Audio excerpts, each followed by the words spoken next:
NFTech, here to present you the Roxel Battle NFT game. It's a card game that you will be able to play on the metaverse and is part of the larger Roxel brand. So let me introduce you a bit the project. So as I said, it's based on the Roxel brand. Roxels are 250 NFT avatars that are already usable on Sandbox, on Somnium, and soon on Sandbox. It's actually customizable, and when you go on OpenSea, you can actually play around with them. So they look like this, the collection, and when you go, you can see they are animated. And so those 250, you can change the part and modify it, the color, everything you want. So the Roxel Battle game is based on the idea of those Roxels. They are also touch responsive on OpenSea. So we launched them about two days ago exactly.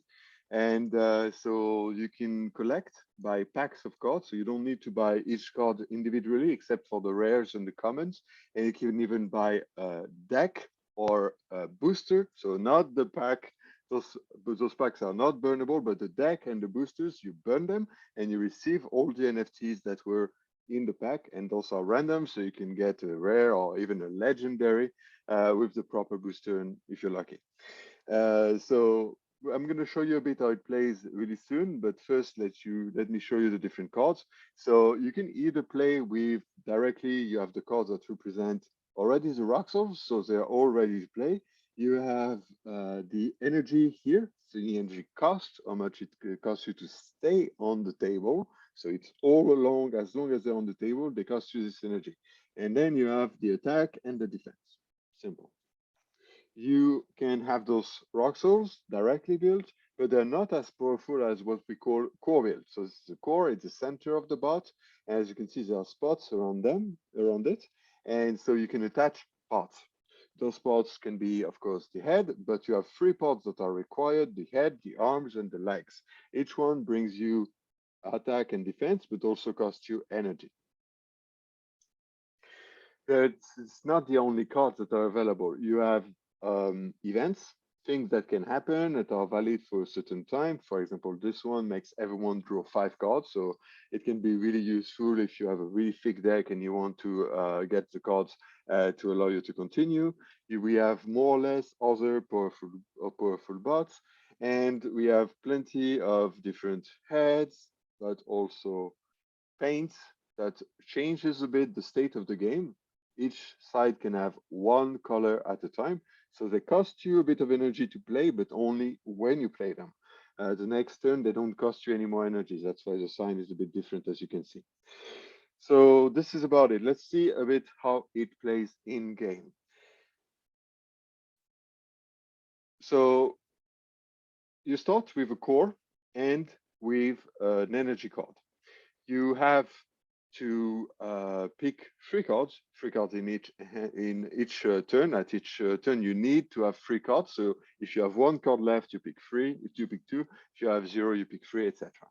So here, the first cards I picked was an event, a paint, and an arm. So this arm is quite good. So what I'm going to do is I'm going to keep it because I need some more energy. This core already cost me 4. So because this one cost me another 4 and I only have 5 energy on the table, I'm not able to put this arm on the table. So I keep it. Trash I put them in the in the junkyard. I put in the junkyard the 2 cards that I'm not interested by, and I pick up 2 new cards. Here you can see I picked 2 energy. So I'm going to put those 2 energy on the table, and this will allow me to play my arm. As you can see, there is the attachment that shows you where it is. On the left, it's not a full circle, so it's not mandatory, but on the right, it is mandatory. If you don't have this attached, then your bot is not powered. It's not working in the battle. So you have a battle like every 7th, 12th, and 15th, then 16th and 17th rounds every turn. So you have to prepare and be fast in the preparation. The first 7 turns allow you to build the first bot, but they can be a bit short if you want to, if you're only focusing on building the core from the core up. It's your strategy, and it also depends on your deck, the deck that you are building. So here I have, for example, attaching a head, and I am attaching the hands. So hands are not mandatory, but they allow me to have more power.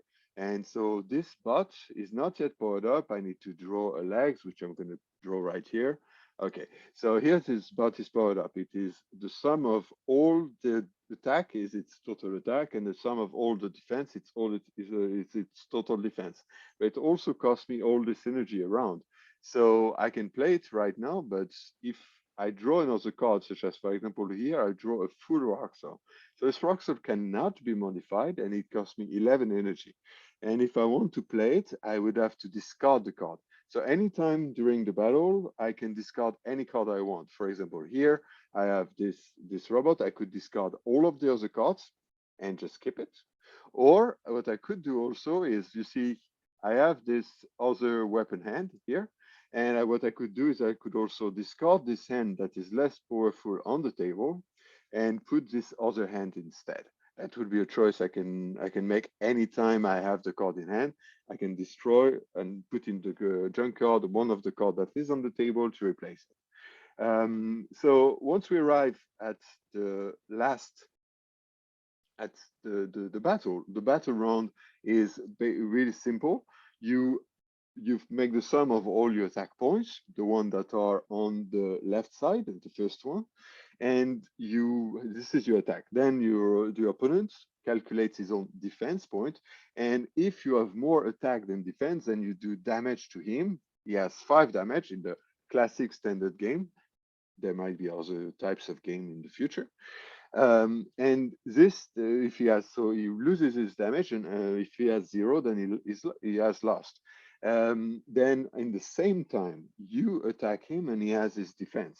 But he attacks you, and you have your defense, and so you make the same exchange with you. And if you both lose, then you have some tiebreakers that are very simple, sum of everything, etc. And if not, sum of the energy. This allows you to either continue the game or stop the game here. As soon as you have no more cards, the game is over. Or if during one battle one of you beats the other and remove, and one of you don't have any more health points left, then the game is over and the other won. So this game is really interesting because you have a strategy, plenty of different strategies. You play attack or you play defense. The cards are packed together, so you have a minimum of seven NFTs that are required for the game. They are in the base deck that you can buy. And those 7s are the minimum, but you can add up to 14 in total NFTs. So if you add, like, for example, rares and uncommons, it's going to be really interesting for you. But if you also want to have more energy, you would need to put more cores, and then you will have more pots. And so there is a whole trade happening here, because your opponent can have 40 cards and you have like 90. It's totally depending on you, because as soon as the first one is over, the game is over and you calculate your point. There are plenty of different techniques with the paints that change the state and give you some bonuses. The paints are actually quite interesting because they also can stop and negate your opponent's paint. So if you have the red paint, for example, your opponent's blue paint doesn't work, and leaves the event. So I think you can imagine the type of game you can have. Of course, there are like some benefits into playing with the core. A core costs you a bit less energy on ratio on average than a already built bot ready to play.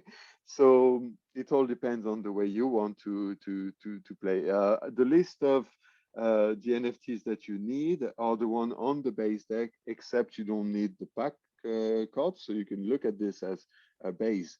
And anyway, we are on the Discord anytime you want, and you have you have some questions. Please feel free to join the community. Every Roxel owner already and will receive some card NFT, Roxel Battle NFTs. So if you don't have one, you can also buy one on the secondary market and receive a card as an airdrop. It's automatic. You don't have to do anything. So I hope you enjoyed this game and in the future, and I hope you enjoyed this video. This was NFTech, Sebastian, and I'll be happy to see you soon. Take care, guys.